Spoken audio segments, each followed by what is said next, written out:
Good morning and yes, it is Friday, isn't it? It's so exciting because weekend's just around the corner and I can't wait to have a rest. Actually, not quite resting because I still have a couple of things I need to do video-wise, and as you can see, self-employed or freelance just can't stop, can we? You know, it's 24/7 jobs, 365 days a year. Hard work, definitely hard work, but it's okay, you know, because I have you guys to support me, right? Okay, excellent. So thank you for joining me once again. And if you're new here, my name is Cheng. I'm a professional photographer, filmmaker, and an Olympus ambassador. So if you're new to this stream thing, the daily thing that I'm running between Monday to Friday, 11 to 11:30, most likely I'm going to overrun it. It's all about photography. So any sort of general question you may have in photography and filmmaking, you're very welcome to ask me. But if you do have specific question about micro four thirds, especially Olympus, I'm more than capable of advising you something. So yes, let's crack on. Okay, cool stuff. And excellent. I know today's topic is going to be a little bit more debatable, or more challenging, you know, in terms of how people believe in what sort of thing they've been told or what they've been seeing, you know, online, whatever, you know, marketing, anything like that. So today, let's have a little bit of fun chat about big aperture and bokeh. So yes, this is it. Yes, that's correct. And this is today's topic. Big aperture equal big bokeh. And let's talk about these two things, you know, and people always get confused and or actually mistaken that when they buy a large aperture lens, and you will have big bokeh or shallow depth of field, whatever you want to call it. And but as a matter of fact, you know, back in the original kind of like invention of photography, they rarely actually talk about bokeh. You know, and the bokeh, in fact, is just a fairly recent word, and being popularized by a lot of the online YouTubers, and you know, more in particular, Mr. Kai Wong, you know, our fellow Hong Kong guy, you know, a British-born Chinese guy, and famously portrayed bokeh is the holy grail of any lenses. You know, don't get me wrong, his video is very entertaining. I actually do watch it quite a bit, and he's a lovely guy, to be honest. But you know, I think in a way that he adversely created this sort of bokeh how would I call it? Bokeh crazes? No, bokehlicious, that's what I call it, yes. And this sort of demand about bokehs. So you got to have bokehs to, you know, to be good, kind of thing, you know. And, you know, he did it in a more jokey way, but now people have taken it seriously about the whole thing about bokehs. And if you like kind of look back and just go back a little bit backward, you know, go back to analog days, bokeh was, I would say that was never as popular, or was never as, how would I say it? You know what, Friday, right? I have my coffee right here, and I'm losing words in my brain, so help me out, guys. So, so bokeh is something that wasn't actually something that people were looking for in the old days. You know, I know portrait photographers, you know, they were, you know, subject separation is part of their photography, part of the style, and that they have to achieve because of you know, things that they have to do. Let's say, you know, they want to get rid of certain distracting backgrounds and something like that. You know, I can totally appreciate from that sort of perspective, because I shoot a lot of portraits myself, so I do use shallow depth of field for that matter. However, it's not for everything. Definitely not for everything.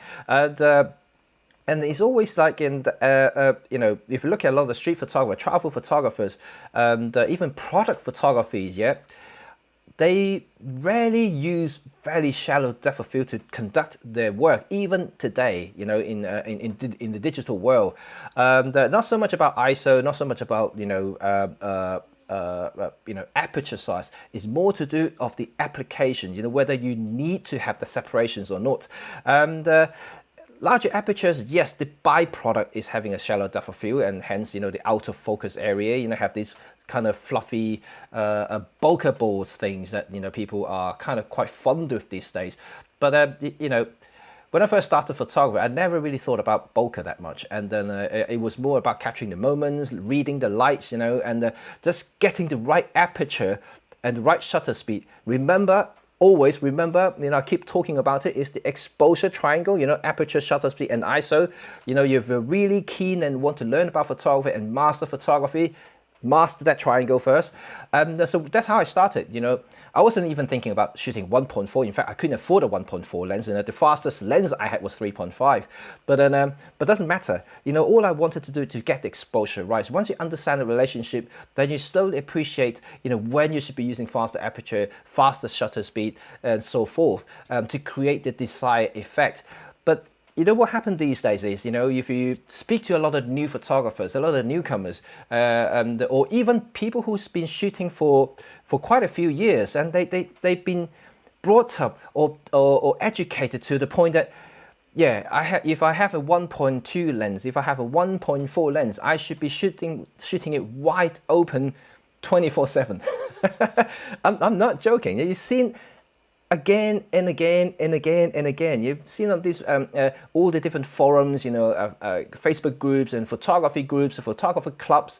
You see how many shallow depth of field photos they have. Literally every single one of them you see is almost like they're shooting wide open. But this is how they believe. I spend £1,000, £2,000, £3,000. Yeah, I got to shoot it wide open. This is what I'm paying. I'm paying for that bokeh. This is exactly what I'm paying for. No, I really want to correct you guys, and I'm definitely not that at all. Professionals or people who are really into photography as an art form, fast aperture lenses, just an example, like the 25 1.2 that I have right here, and or even the 17 millimeters 1.2. These lenses help us out in situations where the slower apertures lenses can't. As simple as that. Namely, lower light photography. Yes, we, as a professional photographer, we shoot 1.2, 1.4, not always about separations, not always about bokeh, but more about I can shoot in low light, because I work in very demanding environments where light is a critical thing for any photography, right? So, but when you're a professional, when you're going into very dark churches, or you go into a dark room, you want to document something, you want to shoot a wedding, and you need certain shutter speed. And if we want to maintain a certain quality in terms of photography, in the actual photo itself, you want to minimize the high ISO artifacts such as noises or things like that. You want to shoot lower ISO, and then that means you need to use a much faster lens by means of having a larger aperture lens, so that will allow you to suck more light into the sensor, and by maintaining a certain shutter speed. This is what we wanted. Not about separation. It's not about bokeh. They are just kind of like the byproduct. This is what most of the professional photographers, even the olden days, a lot of the photographers who did their, with films back in the 50s and 60s, exactly the same thing. They had 1.4 lenses, but because you can imagine in the old days, the films were very slow. You're getting like ISO 50, ISO 25. This technology wasn't, they weren't there yet. So like films were very, very slow to start with. So these 1.4, 1.8 lens, 1.4, 1.8 lenses were very, very important for photographers who wants to capture just a little bit more in a slightly lower light situation. I'm not even talking about nighttime, yeah. Even like cloudy days like this, yeah. Imagine you have an ISO 25 film, and then 1.4 lenses doesn't even get you too far, like lighting like this, yeah. You probably only can get away with 1/200 a second, maybe 1/25 a second. This is not fast enough if you want to capture motion. So that means they have to push the black and white film to another stop just to get 1/5 in a second, just to freeze that frame there. So you can see how the challenges that they face in the old days. But that's the same challenge that we face today, even though that yes, we are a little bit more spoiled in terms of flexibilities in ISO values now, because we can shoot 6400 or 3200 all the time, and so we are not limited by that. But now if we look at the way that we shoot compared to the old days, also different. We're now shooting in almost like pitch black environments. Well, I wouldn't go as far as that, but you get the idea. I'm shooting really dark environments, so we have to push it in 6400 or 3200 all the time. But shooting 1.2, you can get a faster shutter speed. You can freeze the frame as you wish. So that is the reason why I'm talking about this. So many people now, they always talk about bokeh, big aperture, I pay for it, of course I need to showcase what it is. But you completely distracted by what it is having a big aperture lens and what bokeh actually means, you know. And yes, there is different rendering about bokehs, but this is overall is about the actual design of the optics more than anything else. And in terms of the aesthetics of having a nicer bokeh, yes, of course, you know, you can have some really horrible ones, but at the same time, you can see other photographers utilizing the specific look of a certain bokeh, like this onion ring thing, for instance, like the mirror lenses, they have all these onion ring bokehs. They utilize it as an art form. So it really is subjective, and how you want to portray that particular photograph to your viewers. So you know, what you guys think, and let me just read some comment here and see how everybody thinking about bokeh balls and big aperture lenses. And I really read Vicky's comment, because Vicky came in last night and actually left a comment there. And Ray, and I find bokeh great when you definitely want to isolate subject, and used it a lot on my model photography work, and I did previously, but sometimes it loses the environment and you don't get a sense of where you are. So you can be shooting New York, Australia, but you wouldn't know it exactly. This is so true, especially if you do environmental portraits and things like that, and also if you're shooting with for a commercial campaign, like a client pays you that you want to showcase certain landscape, for instance. If they want you to show that this product is made from UK or London, or designed in London, yeah, you really want to have a London landscape, right? You know, you want to see that the model is carrying something, but having something in the background that can tell it's in bloody London, right? What Ray said is completely true. You know, like if you blur it so much you can't even see a bloody damn thing behind the model or the talent, then you know, you can be shooting anywhere. You know, it's no difference anything. It's just become lazy, and this is exactly why I made a photography 101 in my YouTube channel, Brett35. If you haven't seen it, go in there. It's one of my vlogs, actually. Well, no, not vlogs. Actually, one of my 101, one of the earlier ones. Actually, I actually name it Bokeh equal lazy, and this is exactly my point. Because a lot of photographers these days, they don't think too much, and then they don't want to kind of invest a lot of time into the actual surrounding of the entire shoot. They don't utilize what's there, but instead they just concentrate on the actual model, the talent, him or herself, just blur everything, and that's it. They thought, you know, yeah, I mean, I showcase the product, I showcase her beautiful face or whatever, something, and that's enough. That's not enough, you know, and I think if you really want to step up your game, you really want to becoming a more prominent and more influential photographer, you need to have that extra edge. You have to push yourself over by having to show people exactly where you take that shot, why you chose that location. You need to add more depth to your photography rather than just shooting that single person there, right? And so this is very important. I think Ray just hit the nail there. It's really cool.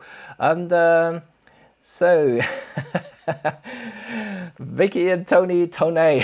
Now he's got a new nickname now, isn't it? Tony, and not your friend then. Yeah, I think you're replying to Vicky's message. I have to say, you know, like Tony is, you know, I used to watch Tony's and Chelsea's channel quite a bit before I became a YouTuber, you know, just kind of trying to get some inspiration before I became one myself. And they started off is quite genuine, and then and for the last few years, I'm trying not to talk too much about his channel because it's not my place to say it. But then it's just my personal opinion about his channel is that it's not becoming too commercial, too I don't know. Is somehow that it is portraying certain thing is much better than the others. You know, he's no longer having that mutual, non-biased feel to his channel. It's definitely very biased. You know, from what I can tell these days, it's just not something that I would like to watch anymore, just because he's definitely not biased anymore. And then whatever he said, he doesn't really make a really good point. Especially now that I'm working not only on YouTube environments, but also as a professional for so many years now. A lot of the stuff that he said doesn't really make sense at all for any professional. He actually make a living from using camera gears. So he's actually basically repeating what the marketing people ask him to tell. And then that is something that we don't need, and or at least I don't need. So I'm not sure about you guys. But anyway, sometimes it's still a bit entertaining to watch whatever rubbish he's saying. And then, but other than that, it's still okay. You know, like this. I mean, he's probably a very nice guy. And I haven't really met him in person. I do like Chelsea. You know, she seems a bit quite genuine as well. But it's just more about the content that they're generating now. It's definitely not as unbiased as before. Hence, I'm a little bit, you know, distant away from this sort of contents that that could potentially corrupt my mind. Anyway, let's see what else is here. And yeah, distance to subject distance to background, focusing all plays a part. And also that's correct. And then that's something very critical, very, very critical, you know, to people who don't understand photography. Right. Mark, you also hit another nail there as well, because imagine people who don't understand what you just said there, and they always compare between full frame to micro four third or any other format like medium format to full frame or whatever. You know, they always draw this comparison. The larger the sensor, the bigger the bokeh, the shallower the depth of field.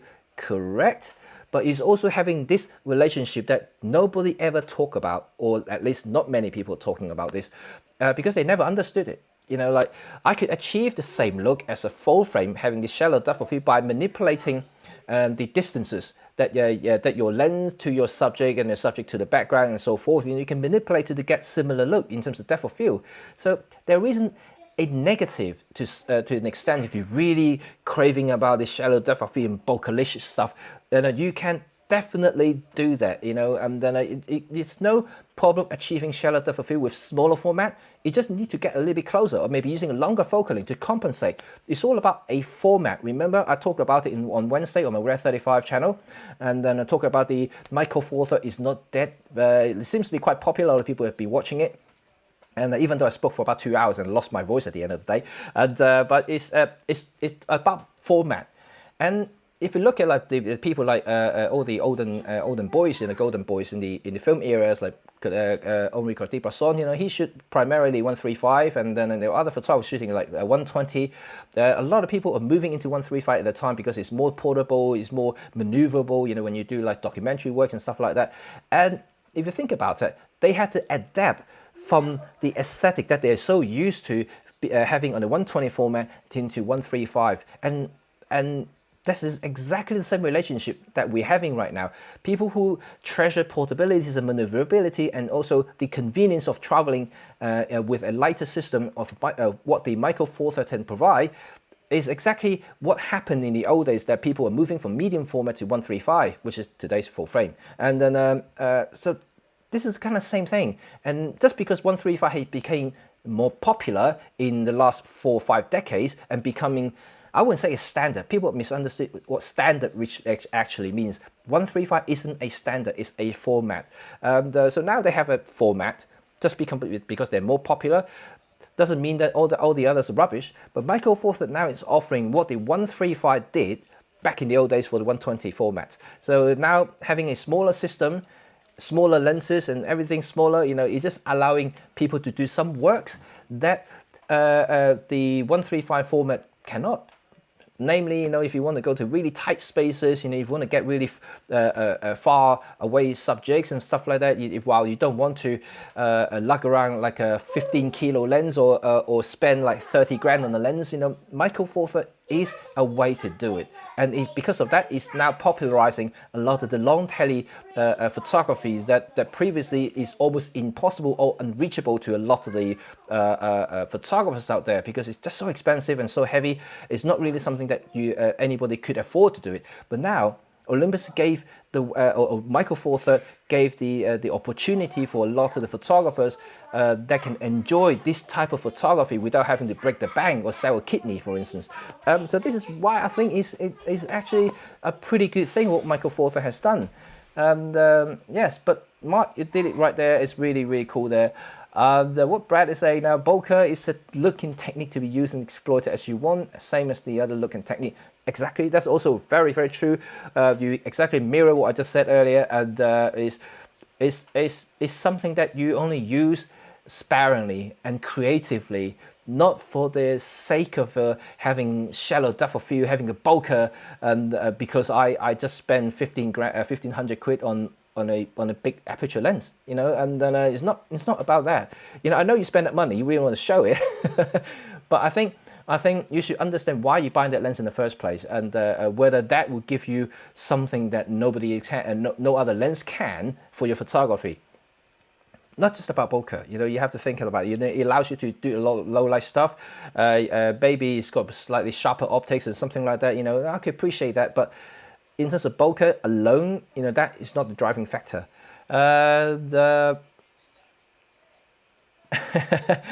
You don't need those 1.2 GB, send them to me. Send these to you, right?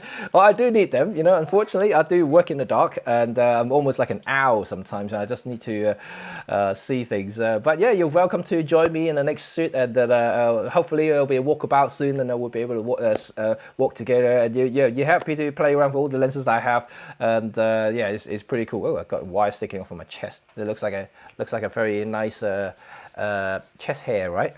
Just one. Yeah, we Chinese have one hair, you know. And okay, I roll my eyes anytime someone just says open the aperture wide and there isn't enough light, and it's just like they don't know about shutters and ISO setting. Right, it's an interesting comment there, Ray, because I hate to say that. I really do, because there are a lot of photographers out there who really believe that they truly understand. I'm not trying to really, you know, if I offend anyone, please apologize, but I really do. A lot of people just don't quite understand the exposure triangle that I mentioned again and again and again.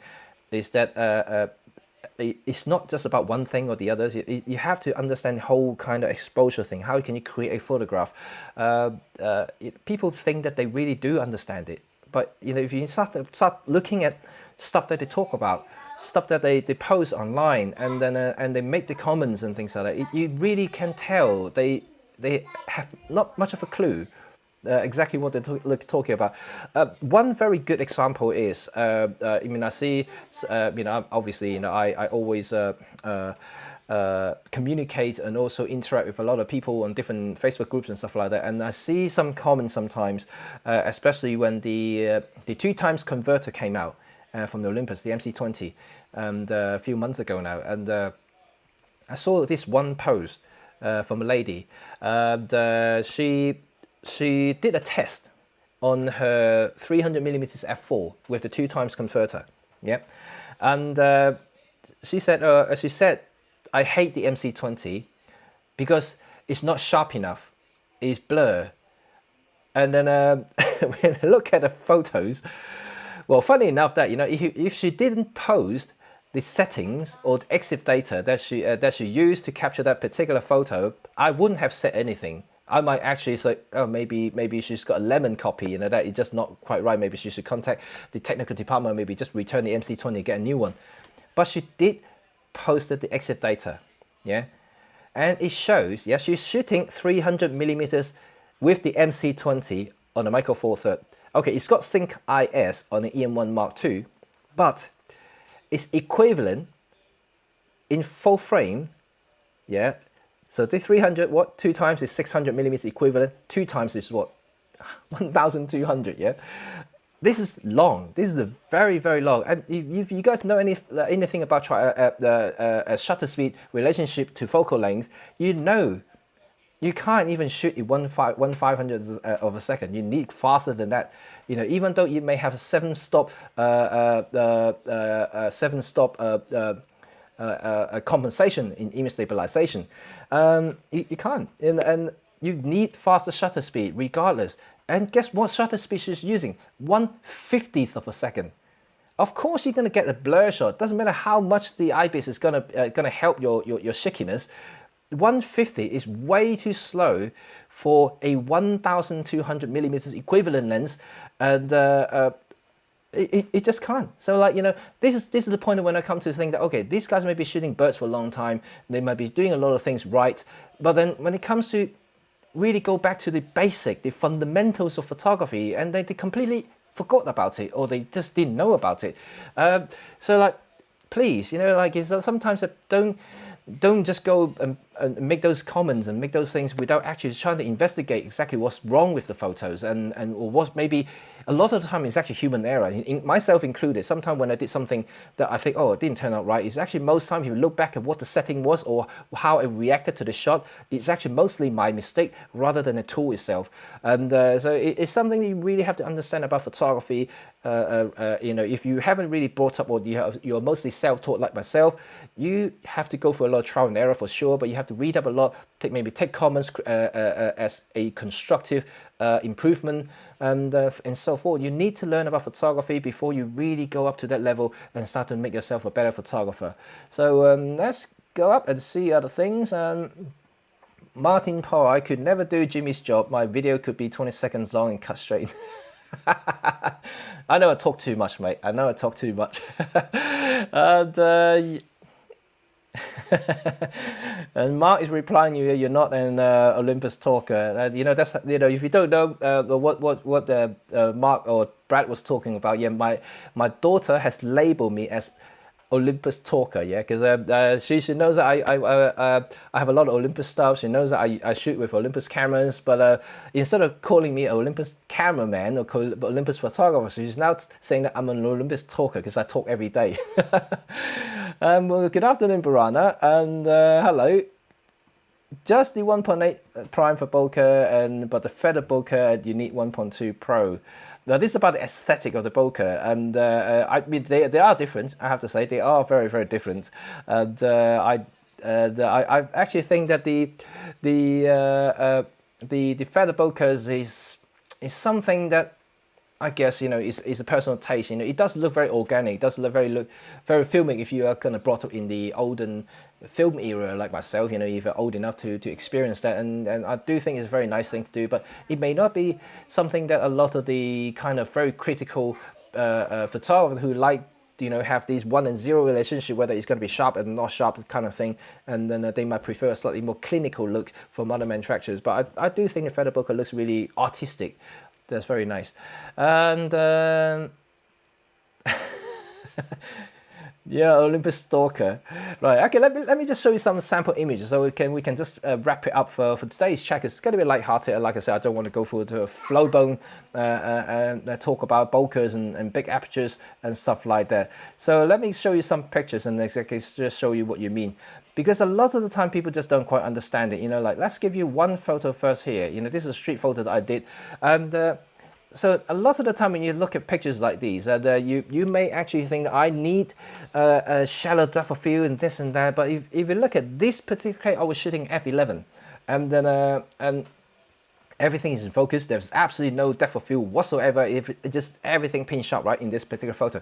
But how can you shoot a photo more creatively, and to show not only showing the environment but also create a frame or some sort of a composition is by using elements in the entire area. Like in this case, of course, I'm using just a simple circular window as the frame for the subject or that I'm interested in, and it's a very straightforward shot that people can employ very easily. Likewise, you can use for mirror frames, window frames, or anything like that to do that kind of shots.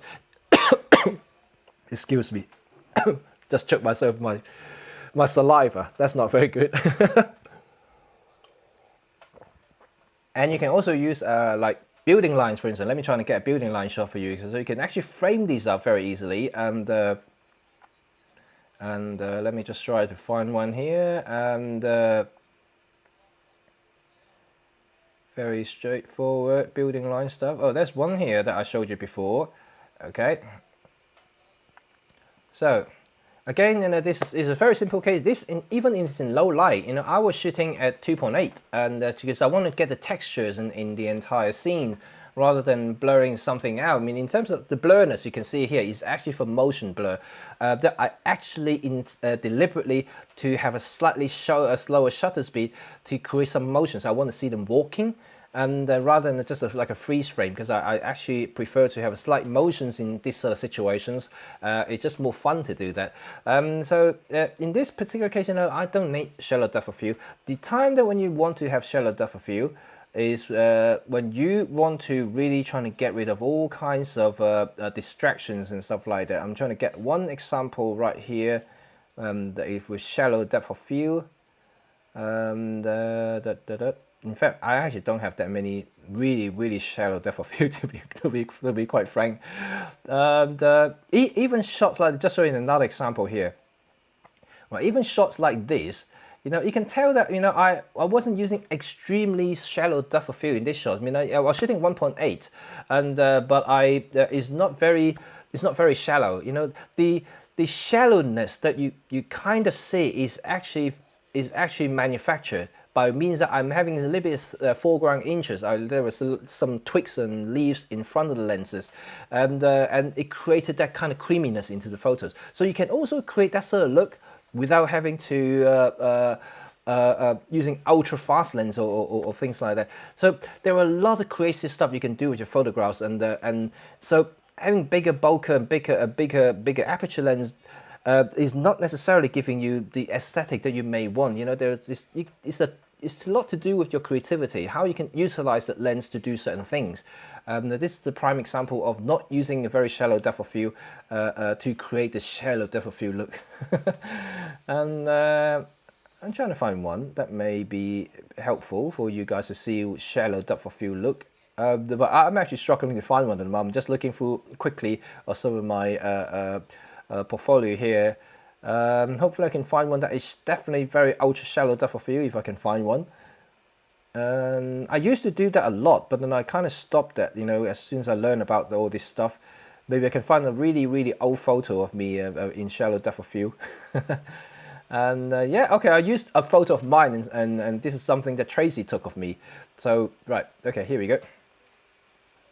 So this is still not very ultra shallow depth of field. This is actually well, it's shallow enough, but in this particular case, let's say if I want to do something that kind of similar to this, that would get rid of the distractions from behind, because on the left hand side of the frame there are actually a lot of people there. So by using shallow depth of field in this particular case, of course, you remove distractions from the frame, so you're not seeing these horrible multicolor people who in different jackets and stuff like that. In this case, they all become just a blob in the photos, and by overexposing the background a little bit, you can see that they kind of blend into the overall background, all the greens and stuff like that. So it's not as intrusive as using a deeper depth of field look. So in this particular case, yes, I totally agree with using shallow depth of field method, and by getting rid of all this distraction stuff. But most of the cases, I really don't think you should be using that a lot. And also, there's another photo that captured by another photographer of me in Lisbon, so you can see this is exactly what Ray was talking about, yeah, and involving the background, you know, is a key to show where you are. And especially if you go to a really nice location for models and things like that, is something like this would definitely help to shout about, you know, the location of choice, and also how beautiful the surrounding is. And rather than if this photo is taken in ultra shallow depth of field method, it really doesn't show anything apart from that light is probably okay, but then apart from that, you're not seeing anything. And in that case, I would probably call it a very poor photo. But this is actually cool. You can see where I am. I was in Lisbon, and it was really beautiful site, very high up in the city. And it's actually very important to involving the environment from time to time. And another thing like this, this particular photo here is shallow depth of field, but in this case it's probably okay because there's got a lot of textures going on in the frame, a lot of leading lines already in this particular frame. So it works into a way that it kind of even further enhances the punctuation of the actual subject, which in this case is me. It's actually me, and so it highlights the subject even further. So in this case, you can use it creatively to enhance the focus point of this particular photo. So in this case, it's the handsome man in the middle. So remember, don't use bokeh for the sake of having bokeh. If you don't have textures, leading lines, something like this, and using just pure shallow depth of field, you lose this completely. And by the way, this is actually shot with an iPhone, having fake bokeh. Yeah. And so, like, okay, this is a shot that I use on my a wallpaper at the moment. You can see from my page. This is basically what I've said. This shot was shot at f8 using a 12mm lens, so everything's in focus, right? And but it's beautiful. You know, like the lighting is good, the leading lines are there, the textures are there. You can see exactly where I am. The subject is clearly silhouetted in the middle, and it could just, you know, this sort of frame would pull you into the environment. And in this case, this sort of shot is actually very, very useful for let's say an opening, and also some sort of thing that will scream about your presence in that particular environment. And if you, once again, if you use shallow depth of field, you definitely won't see this happening at all. You will lose this sort of sense, you lose a sense of space, and you definitely need to involve more by stopping down the lens. Even though you may have a 1.2 lens, you can also stop it down to f8 to shoot things. Don't turn it to 1.2, 1.4 just because you have a 1.2 lens. And this is exactly something that you really have to appreciate in photography term. Why, you know, there are times that you don't need to use shallow depth of field, you don't need bokeh, and then you can be more creative actually, because you have to start thinking more about the surrounding, how you can create the composition, create the textures in the photos, how do you highlight the subject, how do you create a sense of space, the atmosphere surrounding the subjects and so forth. It's complicated. You know, it might take you, if you're so used to shooting shallow depth of field and big lenses, it may take you a little bit of a time to digest what I just said, and trying to experiment and trying to get used to shooting deeper depth of field. And I can guarantee that it's fun, because it will take you more effort to try to create a better shot with a deeper depth of field, and you really should try it, because that would definitely improve your photography if you haven't done it already. And it will give you harder work to do, because you know, you will try to avoid a lot of stuff. You will try to avoid this and avoid that, and making sure the lines are falling into the right place, for instance. And it will be some sort of exercise, maybe something you can try this weekend. Okay, and I think this is probably more than enough that I want to talk about today. And let's see what last few comments. And Mark, M42 Fujinon 1.8, lovely bird. Okay, Burana, you reply to all these comments here. Right. When Jimmy's a model, I definitely want to see the background. Thanks, mate. Thanks, mate. Okay, great stuff. Okay, thank you for joining me, and I hope you guys enjoyed my bokeh talk. And I know it's not something that probably will be interested, simply because people don't believe what I said, or people just kind of try to ignore what I said. Yeah, you know, I can sometimes I can understand. I mean, if you spend, you know, $1,000 on the lens, you know, you want to show it, right? And but you know, I would say that at the same time, if you really want to improve your photography, take it to the next level, trust me, stop it down to 5.6 f8, shoot it with 5.6 and f8, and see what you can get. And also how you can really how would I say, you know, compose your photograph, and to make sense of a photograph with all these elements in the frame. And because when you're using a shallow depth of field, when you blur things out, you get rid of those elements, and then they become kind of less important. But now you're involving in them. I want to see how you get on. I want to see how you can utilize the surrounding environments, and also the atmosphere, to boost the effect of your shot. I think that will be really cool.